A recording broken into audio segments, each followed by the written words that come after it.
What's going on, guys? I'm James McGrath and we are building a drift car. Step 1.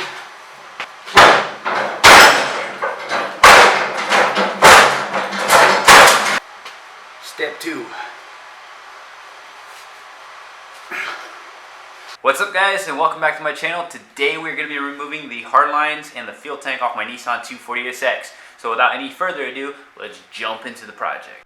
Okay, so you guys, if you're following the build, know that I've stripped everything out of the engine bay because, for one, I'm going to top mount wheelwood box, which has its own individual cylinder, so I'm not going to need the brake booster and all that stuff there. So now I can delete that, delete all the extra holes I'm not running, and remove these hard lines because we're swapping an LS in here and I'm switching to the PTFE lines. Okay, guys, so I'm going to be removing my hard lines and my fuel tank off of this chassis, and that's because I'm going to be switching to a fuel safe with a radium surge tank, I believe is what I'm picking. I'm kind of going back and forth between new performance and the radium engineering one.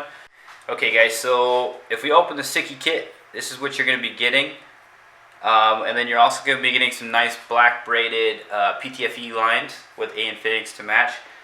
So for me, this is an efficient way to just, hey, I need a kit for my 240SX, send it, I'm going to drop it in there, and I won't have to worry about crimping my own A fittings and stuff like that, which you know, if you have them in stock or if you have the time, you could do that as well. Maybe save a little bit of money. And if not, this is another way to do it. A lot of LS swap guys do this is the Corvette style filter. You got your feed and your return line, and basically you just mount this in your engine bay, and then from there you would run a separate, like a 2-foot line to your rails. So that's what comes in your kit there. You also get two 17-foot lines to run under the car, and then you also get the extension that goes to your fuel lines. And then you get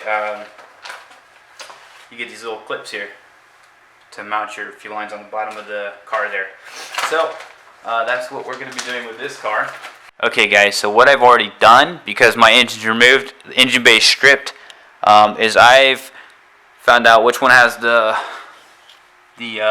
brake line block there, and then I traced that all the way back. I left that one connected, so I basically went down the frame rail.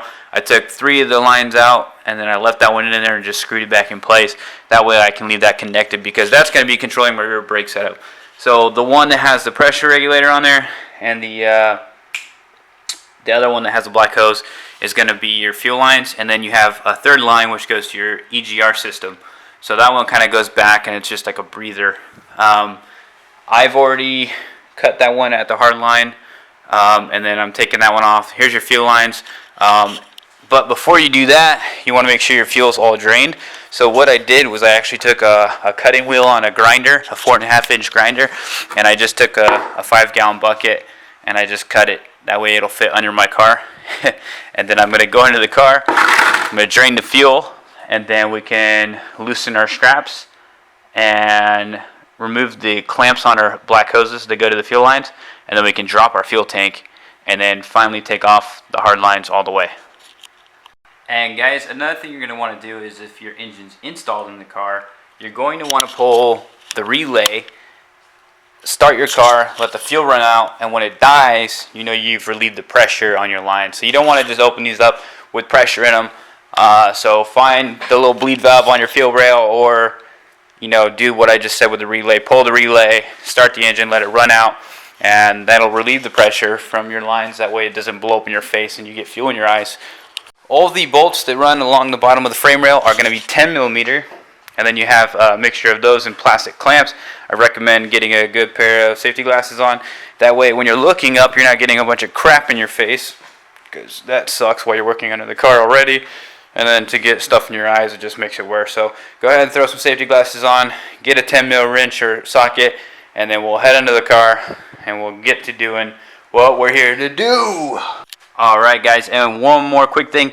For $8, I went ahead and splurged and got myself a whiteboard finally with a dry erase marker. I'm super excited about this because I always write to-do lists, and then I hate paper and I lose it and whatever, blah, okay? So I finally got this list so I can go through, I can make a to-do list, check everything off as I go, and I can put up my goals here. One of the goals that I decided to go with on this car is going to be a top shifter dog box.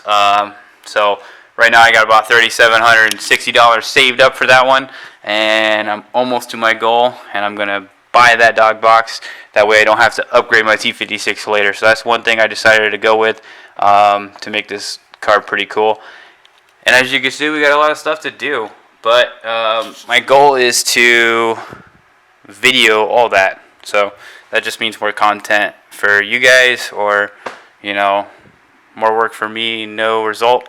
One of the two. But it'll be fun nonetheless. But if you guys know me from car shows or whatever, if you met me, you know I'm not doing this for money. I don't really care about money. It's not a goal for me. Obviously, I need to make money to keep doing what I like doing, but I already have a nice family. I love my wife and my 2 daughters. I love what I do, and I just love being around cars, so that's enough for me. I do not do these videos for money. I don't give a shit. With that being said, hopefully the stuff I do record and put on YouTube helps somebody else do their build, or inspires them to do their build, whatever, because I know there's tons of content for 240SX stuff, but I'm not sure how many actually have stripped their entire chassis down in their own home garage and are taking the time to go through and stitch weld everything and replace every little nut and bolt in the car. So hopefully I inspire somebody to do what they want to do with their car instead of spending the extra, you know, $30,000 in labor to have somebody else build it for them, because that's not that fun, man.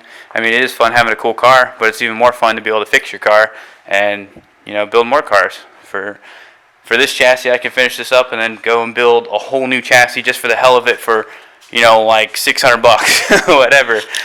So that's goals. That's what I love doing, and that's why I do this.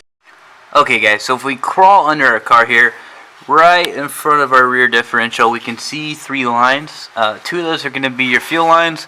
One is a tank breather, and then if we look further up, you can see where those lines actually go into a block for the rear brakes, or that one line, sorry. And then the other 3 kind of come back to this way. So one of those is going to be the EGR breather line, and then you got your 2 fuel lines back here. So what we can do is we can go ahead and take off this shroud, this plastic shroud, and those look like they're going to be a 10 mil, maybe a 12. We're going to take that off, take off this plastic shroud, so if we need to use it later, we don't ruin it. And then that'll give us some more idea of what we're working with here. I've never taken one of these off, but I'm just going to figure this out by looking at it. Obviously, we're going to need to get to our fill neck over here on the passenger side of the car. And, of course, my gas door is stuck. So we're going to work with that. So let's take this plastic shroud off real quick.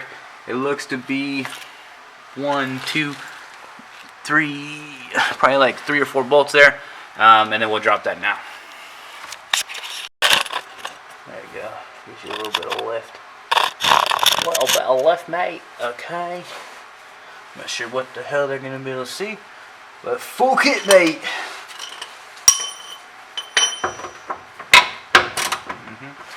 Okay, so that's a 10. That's a 10 millimeter socket. Close your mouth when you're doing this, cause shit's gonna fall. Oh yeah, so these are all pretty loose. It's not like they're a structural part of the car, so you could just use a 10 mil with the extension and just use it like a screwdriver. A little bit easier for you. Okay, so yeah, it looks like 10. Oh wait. Okay. So there's that. The shroud just pops off, and that was 3 10 millimeter bolts. One here, one in the center, one on the passenger side.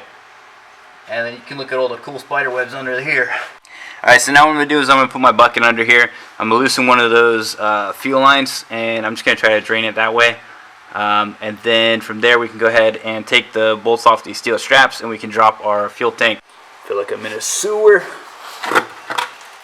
I'm in a sewer. Okay. Got a little pliers. Damn bucket. Flashlight. Now all we need is a lighter. Just kidding. Got dad jokes for days. Alright. Oh my god. Put some WD-40 on these pliers. If you look all the way up in that corner, there is a 10 mil bolt I gotta take out to get this liner off, and then a 10 mil that connects the fill neck to the chassis right there, and then there is a seal that goes around the actual quarter panel metal. So I'm gonna go ahead and remove that, and then that way this can just slide right out, and we should be good to go. So you got your 17 socket. I'm running a 1/2 inch drive to ratchet with an extension. Probably don't need it, but it definitely makes it easier.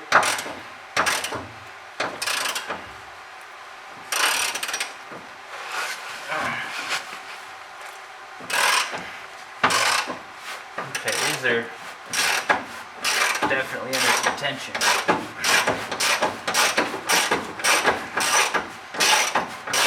Okay guys, so we got the 4 bolts that are 10 mil on top taken off. Here is where you can service your fuel pump if you need to, whatever. Remove your hoses if you need to, whatever. We got our bolts loosened on the bottom there. Now we just need to come over here and take off this liner. This liner is right here, and if you look all the way against this wall, there is a 10 mil bolt there. So we're going to take that off. That'll give us access to the neck, the filler neck, and then we can take that filler neck off of there, and that is how we will be able to finish dropping the fuel tank. So let's do that now. Alright, so there's the shroud that goes over the filler neck, and now we'll have access to the actual filler neck here. So you can see it connects to the fuel tank. So now you can see it connects to the fuel tank there, and then it's going to go up and it's going to connect right there. So we'll unbolt that now. Okay guys, so it's a little bit hard for you to see, but on top of the filler neck there is a like a silicone gasket kind of deal, like a ring, and that connects to your actual sheet metal there on your quarter panel. So go ahead and open your trap door, pop that off, and then after you take those 2 bolts out on the side there, the whole thing just comes down. So that worked out pretty well. It actually just fell right on the bucket there, so that idea worked perfect. It actually landed completely level without falling over, so I'm super excited about that. Alright boys, so